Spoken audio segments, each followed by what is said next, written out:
तो जय श्री राम सभी को। अब हम श्लोक 13, 14 और 15 पढ़ेंगे। श्लोक 13 कुछ इस प्रकार है। यज्ञशीर्षिणः संतो मुच्यन्ते सर्वकिलवेशः भुजते ते तवधन पापा ये वचतन्यात्मकारणत्र। जिसका तात्पर्य है कि यज्ञ से बचे हुए अन्न को खाने वाले श्रेष्ठ पुरुष सब पापों से मुक्त हो जाते हैं, और जो पापी लोग अपना शरीर पोषण करने के लिए ही अन्न पकाते हैं वह तो पाप को ही खाते हैं। हम कार्य सिर्फ खाना खाकर जिंदा रहने और फिर मृत्यु को प्राप्त हो जाने के लिए ही पैदा होते हैं। ऐसे जीवन का क्या मतलब? अपने जीवन का उद्देश्य हमें समझना होगा। इस ब्रह्मांड में हम क्यों हैं, क्यों हमें ईश्वर या मोक्ष को प्राप्त करना है, ये हमें समझना है।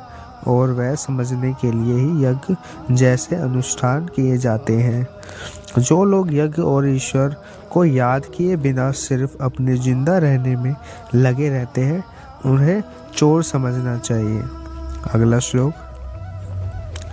अनाधवन्ति भूतानि पर्जन्यादन संभव यज्ञाद्रवति प्रजान्यो यज्ञ करम समुद्रवः करम ब्रह्मोदवं विद्धि भ्रष्टरसमुद्रवं तस्मात् सर्वगतं ब्रह्म नित्यं यज्ञ प्रतिष्ठितम्।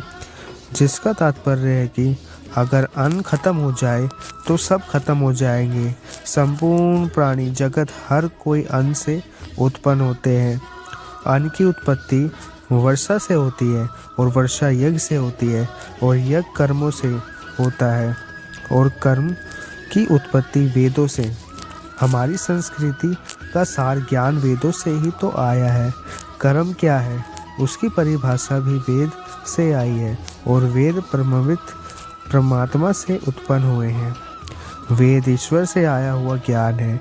वेद से आगे और वेद से बड़ा कुछ भी नहीं है। दोस्तों, इसमें यह सिद्ध होता है कि यज्ञ और ईश्वर में सीधा संबंध है।